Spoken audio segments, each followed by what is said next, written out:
Hi, this is David Orlofsky, and welcome to the Parsha in 5, where in 5 minutes we give you an insight into the Parsha. Parsha's Chayei Sarah.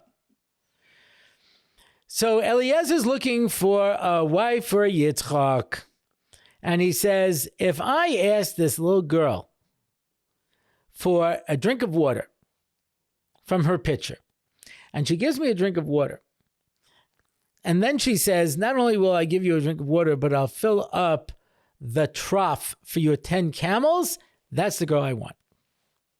And sure enough, it happens. Now, between me and you, that is a ridiculous thing to do. One of those big Coca-Cola trucks pull up, you know, the ones with all those cases on it. And he says, kid, tell the owner of the supermarket I'm here, and he should send out the workers with the pallets to, you know, and the forklifts to take all the drinks in. And the little kid says, no, I don't have to do that. I'll empty it myself. And he sits there taking 6-pack by 6-pack of Coca-Cola off of the truck. And the guy says, are you out of your mind, kid? I don't need you to do this. Eliezer brought 10 men with him, each one to see to each individual camel. And he thought that this 3-year-old girl is going to, with her little bitty crocker pitcher, run around and fill up the trough for his 10 camels? So the Beis Halevi has a very clever approach, what with being a brisker and all. He says, I'm going to ask her for a drink from my pitcher. If she tells me no, so then she doesn't have chesed. If she says yes, what does she do with the leftover water?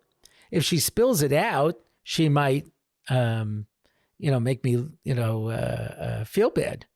Don't want the water that I touched. If she takes it home, then she's stupid because maybe I have a communicable disease. The only way around it would be if she says, I'll pour it into the trough. But what does a half a pitcher do in a trough? So she'd have no choice but to fill up the whole thing. So it was a test of intelligence. Rabbi Yitzchak Isaac Sherer says, in Leket Sichos Musar, that the test was different. The test was to see how far she would take chesed. We mentioned last week that Abraham was chesed, so he had to marry a girl who was din. Yitzchak is din, so he has to marry a girl who is chesed. And he wanted to test her chesed.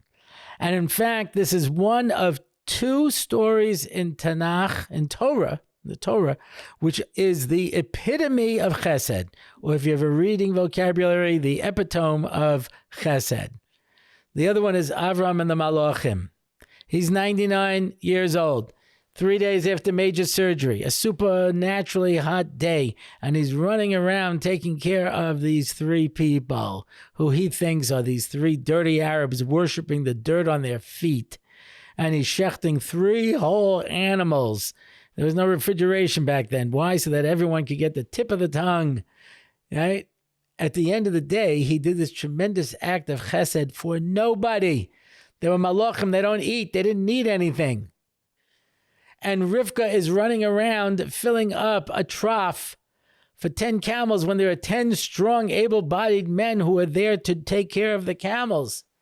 It was an unnecessary act of chesed. Tzedakah can only be done to poor people. If I give tzedakah to a rich man, it's not tzedakah. Yeah. Chesed can be done to everybody. And the purpose of chesed is not to fill a need. Oh, there's some poor person there who has to get help, and I'm going to go and help him. No, you can do chesed to able-bodied people, to wealthy people, to everybody, because you want to make the world a world of chesed. Abraham was the one who figured out there was one God, and he figured out that if there's a one all-powerful God, then he doesn't need anything. So he must have created the world as an act of chesed. When he did chesed, he was teaching the world about God. It didn't matter whether the person needed the chesed or not. He wanted to do chesed to bring HaKadosh Baruch Hu into the world. Rivka, just like Avraham at the age of 3, figured out there was one God.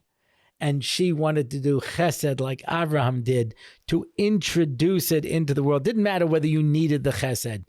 The act of chesed is megala, reveals HaKadosh Baruch Hu in the world. That's the chesed. That is one of the hallmarks of the Jewish people, as the Gemara in Baba Basra says.